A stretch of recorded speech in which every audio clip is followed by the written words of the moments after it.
In this video, I'm gonna give you an easy and effective weapon that you can use at any level against the London system. So we're gonna start over with d4, d5, and we're gonna be splitting the videos into two parts. One about the second move bishop to f4, and in the later part of the video, we will be discussing about positions that could be resulting after the move knight f3. And now from a theoretical perspective, the best move here is to actually play knight f3, which almost nobody really does. According to the statistics and to all the students that I've worked with, pretty much everyone just seems to be playing bishop f4 in this position without really knowing why and what this implies. So in this video, I'm gonna be showing you why second move bishop f4 is not the most accurate way to start the London. Not anymore at least, and hopefully you can get to use that in your own games. And the important move to start with is by going c5 in this position, striking in the center immediately. Because the main point is obviously dc5 does not really provide white with much, since we can just go something like knight c6. We can continue with e6, easily regaining the pawn while keeping an extra pawn in the center on d5, and black is known to be very comfortable in these variations.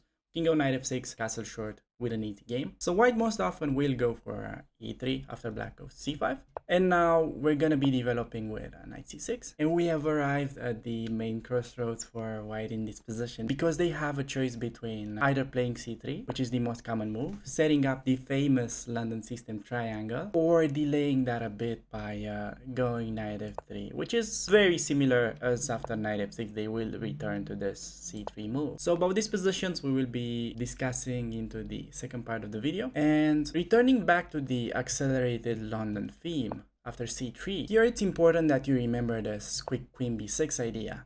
Attacking the b2 pawn, this is a very common theme against the London system, because they have developed this bishop early on in the game. It's gonna be much trickier for them to defend that pawn on b2. And white has a number of ways to deal with this. The most common one would be to play queen b3, inviting us to take on b3 and open up white's rook. This would be a pretty amazing outcome for white. These endgames are just very pleasant to play. But they have also tried some other moves occasionally, such as queen c2 or b3 in this position. Starting with queen c2, I think the easiest way to deal with these lines is by simply going knight f6.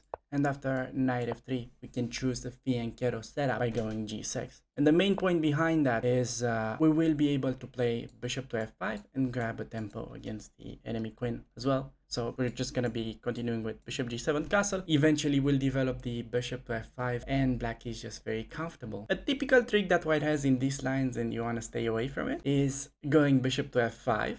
Trying to use the standard theme to sacrifice the bishop, because then black gets the b2 pawn and the a1 rook. But here the trick is that white can go for d takes on c5, and you're gonna be forced to take on c2, and then we're gonna be having a pretty unpleasant endgame with the doubled isolated pawns, so you want to stay away from that. So going back after queen b6, white can also play the move b3, which I would say is pretty common, where I think the easiest reply to this is just by taking on d4. They will most often just take back with the e-pawn, and we will be developing the bishop to f5. And this is important because what the London player wants to do, they want to develop the bishop to d3, because it's just really well placed and really active there. So by going bishop to f5, we're already challenging that diagonal, and what white can get at best is just a bishop trade, which is already really nice for us. And the game could typically go something like knight f3, e6, bishop d3. We can trade bishops,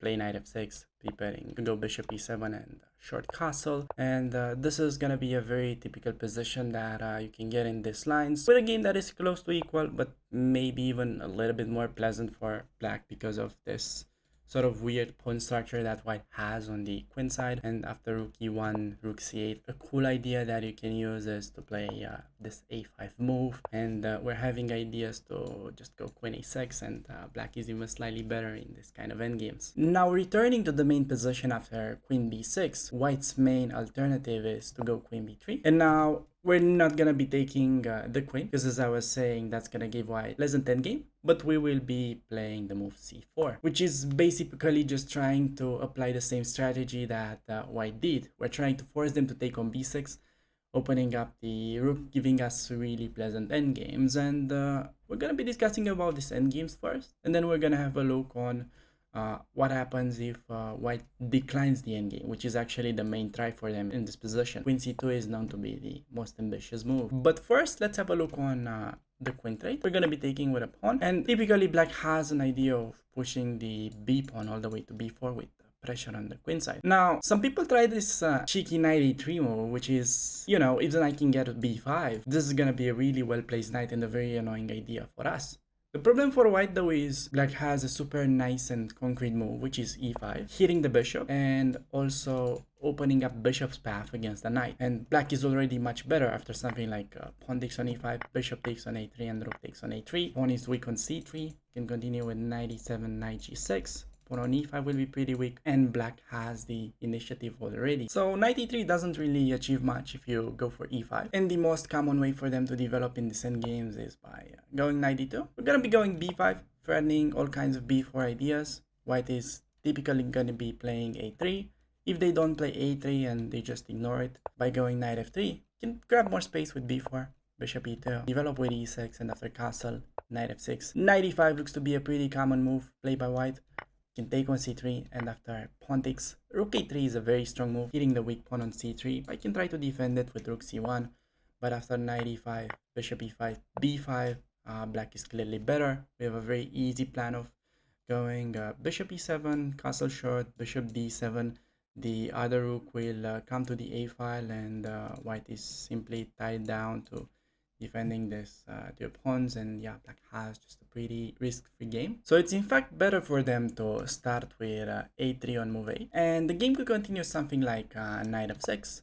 They play rook c1, sidestepping the a file, because a typical tactical theme would be to play b4 regardless, and then cb, knight takes on b4 because the rook is pinned. So after rook c1, we're going to be developing the bishop to f5. They're playing knight f3. We're going e6, preparing to finish development. After bishop e2, I like to create a loop with h6, just in case white had ideas to grab the bishop with knight h4. And a typical maneuver that I want you to remember from this video in these positions is that you can regroup your f6 knight and reroute it all the way to the a4 square, from where it's gonna be putting a lot of pressure on the enemy queen side, and white will simply have a very hard time defending that pawn on b2. This is a very common idea from the white side of the London system, but it's even nicer that we get to use it with colors reversed, kind of. So after we've seen why these endgames are really comfortable for black, it's time to have a look on what if white is trying to avoid them, and they are meeting this c4 move by playing queen c2. So the first trick that you should be familiar with is that bishop f5 looks like a good move, but it's not. Because sure, it's a typical idea, but after we take on b2, it might look like we have a good position, but white is almost winning after queen takes on d5, queen takes on a1, and the important move queen b5, defending the b1 knight and hitting the pawn on b7. I don't really see other move for black than long castle, but white can take on c4, and they can simply play knight f3, short castle, while our queen is kind of trapped in the corner, and this is just very close to winning for white, and the position that you should try to avoid. So for this reason, bishop f5 first is not amazing. But recently, with the supercomputers, they discovered a more clever way to implement this idea, and that is by starting with e5. So the main point behind this is that after d takes on e5, we can play bishop f5 now. And what this achieves is queen takes on f5, queen takes on b2. White no longer has queen takes on d5 like in the previous lines, and black is simply winning in fact here, because we're going to be collecting the rook on the next move. So this e5 move is like really the new discovery against the accelerated London with the second move bishop to f4, and this is the main reason of why I'm not a huge fan of it, and in my chessable course I'm going to be recommending the second knight f3 move against d4, d5. But still, this is not all, because white can do some other moves, as for example d5, bishop f5. They could play queen c1. They are not forced to accept the bishop, but black is still doing pretty well after the interesting g5 move.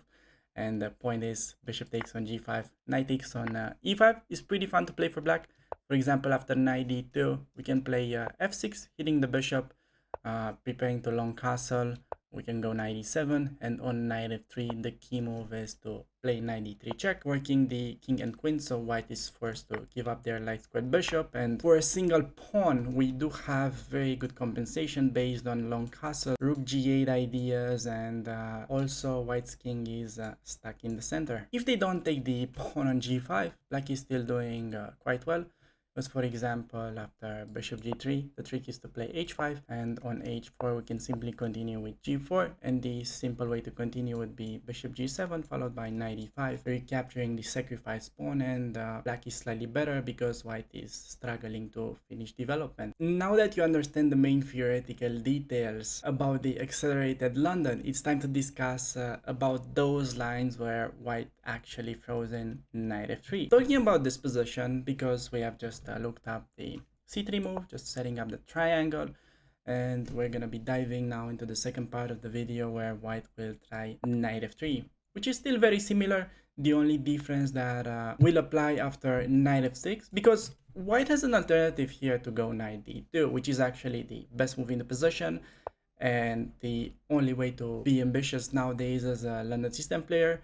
And the main idea behind this move is that on queen b6, white can take on c5 with simply different lines and different ideas that we have discussed on the channel previously. So you can obviously check out the London system playlist for more details from white's perspective. But in this video, we're gonna be focusing on the most popular move for white in the position, which is c3. And I found out that out of, let's say, 170,000 games, only 15,000 have gone knight e2, which to me that sounds less than 10%, and it's pretty obvious that it's much more important you know how to deal with this c3 move, because it's really what people will play against you in general based on statistics. So against c3, we're gonna be using the same idea. Gonna be playing queen b6, targeting the weak pawn on b2, and now we're gonna be focusing on white's queen b3.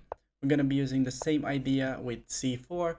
If they're taking on b6, we're gonna be getting pretty similar endgames. Just a little bit of something that I want to add is that on knight a3, going e5 immediately does not work so well. And I think the easiest way to play here as black would be to just go knight a7, preparing b5. Rook a5 is another sort of interesting move, but you have to know a little bit of theory after white goes bishop c7, for instance. So that's why I think it is a little bit easier to play knight a7. And for example, if they're not careful and white plays bishop e2, already e5 would give black the advantage. And if they're playing knight c2, we can develop and gain a tempo with bishop f5, hitting the knight, and after knight b4, e6, a3, knight e6, black is already slightly better in these lines. And the other line is when after c4 they're going back with a queen on c2, when here we're gonna be applying this typical motive of going bishop to f5, hitting their queen, because obviously taking the bishop will be leading to a winning position for black, because we're able to win the rook. So they are forced to go queen c1, and the game usually goes something like e6, knight e2, we develop with bishop e7, white goes bishop e2, both sides castle, we go rook fc8. This is a very nice idea, preparing to play queen d8 and then go b5, a5 while keeping the rooks well coordinated. And whenever they are going h3, I like to play h6 myself, just making sure there's no knight h4, knight takes on f5. Even if that happens, is not a disaster, but I just like to stay away from it. And now a typical maneuver that white does in this structure is that they play bishop d1, preparing bishop c2, or we can just continue with queen d8, and after bishop c2, just mind our own business and go b5. Because bishop takes on f5 will even help us a bit after pawn takes on f5, because we just got better control over the e4 square, and we can just continue with the typical queenside play with a5 and b4. With a slightly better position for black. That is pretty much all you need to know against the London system, and I hope you guys enjoyed this video. If you did, make sure to hit the like button, and if you're looking for more London system content, make sure to check out the London rating climb that will appear on the screen. So with that being said, I'd like to thank you for watching, and I'll see you around on this channel.